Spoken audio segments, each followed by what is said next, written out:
BNP LORA আমার জামাই মারছে, জব করছে। আরে বিএনপি লোরা জব করছে। ও আমি কইছি ও তোমার বিএনপি আইছে, তোমার মাইলেবো। আমার মারতো না, আমার মারতো না। ও আমরা আমলি করতো, ও আমলি করতো, আমলি করতো। বিএনপি আমার জামাই মাইলাইলো। 1 বছর হইলে আমলি বিএনপি আইছে, ও আমলি করতে পারে।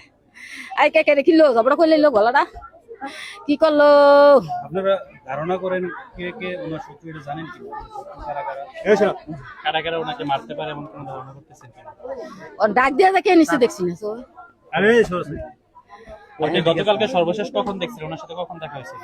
ওনা মাগরিবের আগার দিয়া ওনা বের ভাই দাওয়াত খেতে গেছে। খাইয়া আমার জ্বর আসছিল, আমি জ্বর হয়ে ঘুরে দিছি। এরপরে দাওয়াত খাই আইয়া 10টা বাজারতে আমার লাগে লেবু আনছে, পান আনছে, আইনা জামাটা খুলছে।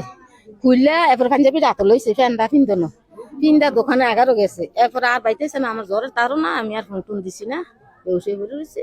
বেন্ডালা আমার বন্ধু তো ফোন দিতে, আরে ওই ওর বাতিজা ফোন দিতেছে, খালা কাহায় ঘর আছে? আমি তো কাহায় ঘর নাই, আমার সত্যারও না করতেছি। সারা রাত কি রেবেড়া দি ঘর হয় না, ঘর হয় না। কিভাবে খবর পেলেন? এরপরে ওই এনো সবাই গেছে, কেরা বলে গেছে, মরা লাশ এনো আনতা খাতুন না। এরপরে তো সবাই চালি বেড়ে গেছে। বাসায় আছেন আপনারা, খোঁজাখুঁজি করেন নাই? আমার খোঁজ না, না আমি খোঁজ নাই, আমার জরুরটা রয়েছে, আমার হাতে মোবাইল নাই, আমি কেমন খোঁজ করে? আমি তো একা। আপনি ওনাকে কিভাবে আমি আর বাতিজা জামাই জামাই জামাই তো আমার বলা মানু বাইত নাই। সাথে মোবাইল কি মোবাইল টাচ মোবাইল আছিল, টাচ মোবাইল আছিল। মোবাইলটাকে সাথে নিয়ে গেছিলেন? সাথে নিয়ে গেছিল মোবাইলটা, সবসময় মোবাইল সাথে তাই। বিএনপি লোহার আমার স্বামীরে মারছে। একই কথা আপনারা কাছে আমার অনুরোধ, আমি সত্য বিচার চাই। বিএনপি লোকেরা আমার আমলি করছিল আমার স্বামী, এই বিএনপি আওনে আমার স্বামীর কাছে সত্য লেগেছে।